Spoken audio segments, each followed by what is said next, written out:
Hey, my co-drivers, I'm about to do my pre-trip. You want to see it? Come along.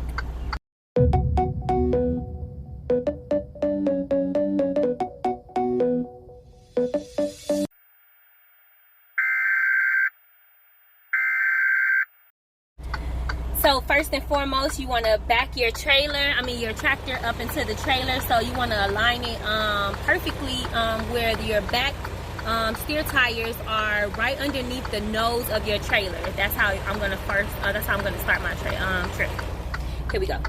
All right, so now that I have backed my drive tires to the back, to the tip of my trailer, I actually could have pulled up a little further, but that's not a bad position. I'm making sure that my trailer is literally in the proper position. So the best view, be careful when you're coming through the trailers. The best view is here, where you can see there's no space, and the height of my trailer is really in the perfect position, and you can really make sure by checking underneath the the trailer, and you see how my kingpin is aligned with the fifth wheel. So this means I'm in a good position to go ahead and back my trailer up, so I won't high hook. This is a perfect example of how you can high hook. So, how you avoid high hook. If your kingpin looks like that, and your height of your trailer looks the way it looked, it's a perfect couple. So I'm gonna go ahead and do the coupling now that I checked the height. So in order to do my couple, I just go ahead and back my tractor up to the point where I hear the shank of my kingpin. The shank of my my locking jaws is around my shank of my kingpin. The locking jaws are fully wrapped around the shank of my kingpin, and I should hear it. You should hear a lock, but I'll come back later to show you how you can make sure that you're actually coupled correctly. So before I back all the way up to where my locking jaw is around my kingpin, I have to make sure that my airbags are regulated. So in order to do that, I just back up just until the top of my trailer is on the laying flat on my fifth wheel. So then that way, I know that the airbags are regulated. So that's what I'm going to do first, and then I'll do my locking jaws. Handle is still not locked in, but I'm just making sure that my airbags can hold the weight of the trailer. So this is the reason for this step. So you see how my trailer is laying flat on the fifth wheel. So yeah, now I'm gonna go ahead and bag up to where my locking jaws are in place. Are fully locked around the kingpin. So now my locking jaws have fully. Now my locking jaw has. I heard the jaw clamp. So my locking pin. So I'm gonna go ahead and get out. I'm gonna make sure that my vehicle is turned off. Never go into the trailer without the vehicle turned off. Because accidents happen. So now that I have fully, you see how my handle has went in, and you just want to check. I usually check after I see that my locking pin has fully engaged, but I'm gonna check now.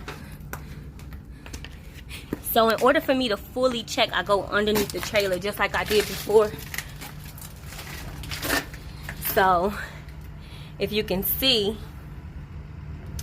my locking jaw is fully around the shank of my kingpin. And I can see. I usually check. How I check this is I make sure.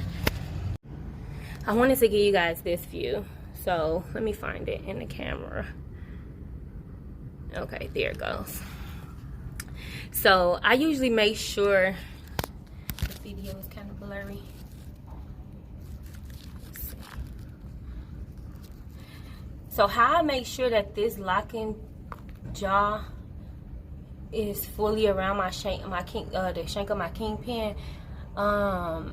I make sure that it's no old rust, because sometimes the trailers, if the locking jaw is not fully engaged, you'll see a tip of rust on either side of the locking jaw, and that tells you that the locking jaw is not fully engaged. So you want to stop make sure that you push in that handle that we just pushed in over there, and make sure that closes all the way. This is how you avoid losing your trailer. This is how you keep the roads safe. This is important. This is a very important step. So now that this is locked fully, I'm going to go ahead and connect my airlines. So I connect my airlines pretty much the same way, but in the opposite direction as I did with disconnecting them. So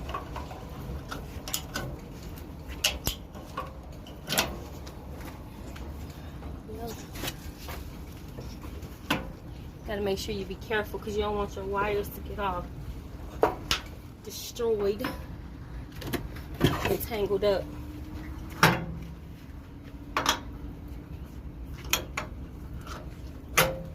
So now that those are all connected, I'm gonna go ahead and do a pre-trip of my trailer. So in order to do a pre-trip of your trailer, you literally just do exactly what you would do with your tractor. Go around the, exactly what you would do, with your tractor. Go around the full thing. Make sure your brakes are good. Make sure that there's no holes or anything on the in the bottom of the trailer floor. Making sure your seal is intact, because it's a pre-trip, so that means something is that you might be carrying cargo. So making sure your seals are intact. I do intermodal, so my pre-trip looks a little different as far as securing my load. So I'm gonna go ahead and show you guys how I do it. First and foremost, I always make sure that my I have my zip ties or my ties around my locking for the chassis. So this chassis the trailer sits inside of this chassis. The trailer sits inside of the chassis, and this locks the trailer into place. So I put this zip tie here to make sure that this lock does not come undone during the trip. After that, of course, we already should have checked this, but I check it again to make sure there's no space. Yep, good. I'm glad I checked it again, because it was just a little tad bit of space. So make sure you always check that. Make sure your landing gear and stuff is in place. I usually wind my landing gear up last to make sure nothing's wrong with the trailer, because if something's wrong with the trailer, then you have to wind it back down for nothing. So I make sure there's no holes or anything, no mysterious parts or anything on here, as far as like foreign objects and things like that. We go inside here,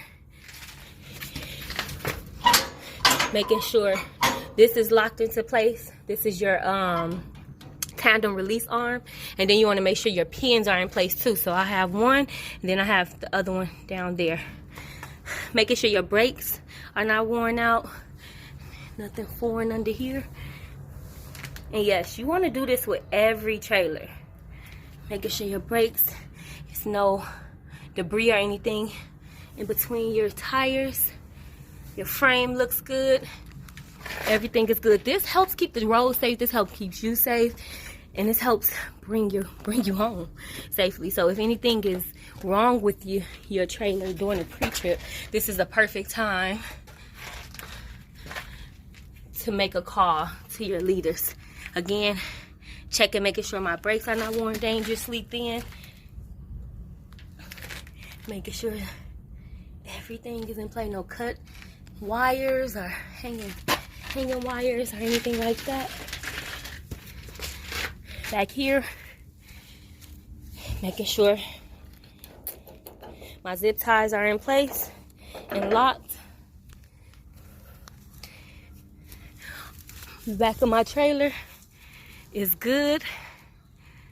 Nothing there. All of the things that need to be there. My lights are working.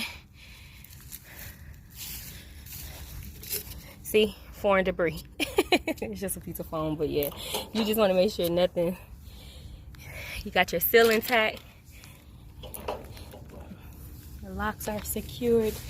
You'll check this side of the brakes, and I just look at this side again. Make sure this side of the pins are out.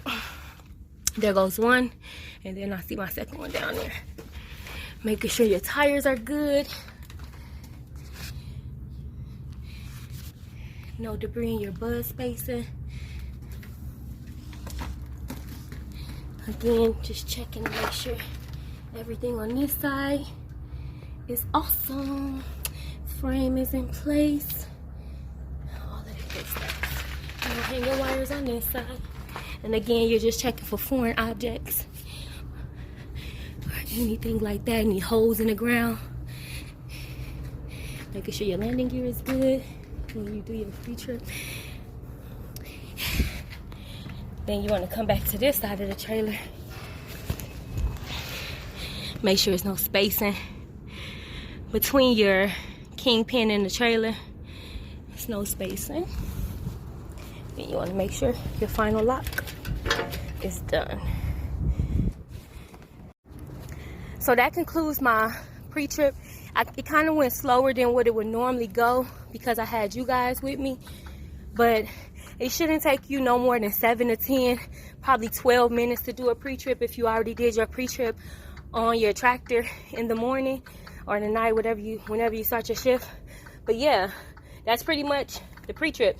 So now everything looks good. I'm just gonna go ahead and let my landing gear up.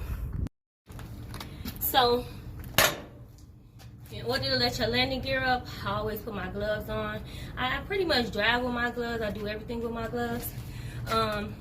But your landing gear is your final thing, my final thing in my pre-trip, because like I said, I want to make sure everything is good with the trailer before I even let the landing gear up, or I'll have to let the landing gear down if something's wrong with my trailer. This morning, it was a tire messed up on my trailer. So I had to leave that trailer there, and I didn't let my landing gear up, so all I had to do was disconnect instead of having to do one more step. But now my pre-trip is done. Everything is good on my trailer. I'm gonna go ahead and let my landing gear up. I'm gonna turn it a little bit so you guys can see it. So when you're doing your pre-trip, you always want to put one hand on the trailer. If I'm using my left hand, then I put my right hand on the trailer. If I'm using my left hand, my right hand, I usually put my left hand on the trailer. So I put my right hand on the trailer and I wind down. This helps you avoid shoulder issues.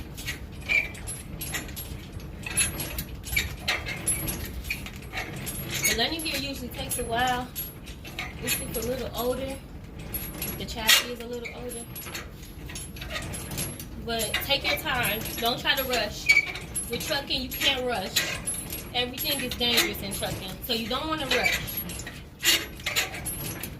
Sometimes I'm running late. I still don't rush. Because at the end of the day, my safety is important. I want to go home to my family. And that's the same for you. If you don't know how to do a proper pre-trip, it's good that you watch this video, or if you know somebody that might need help with learning how to do their pre-trip for their trailer.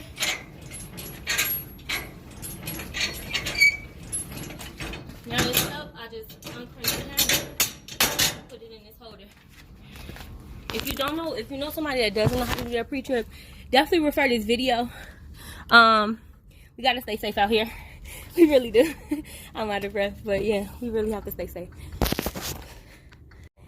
So that concludes my pre-trip for my trailer. I'm gonna go ahead and do my air brake test and make sure that my air brakes are working.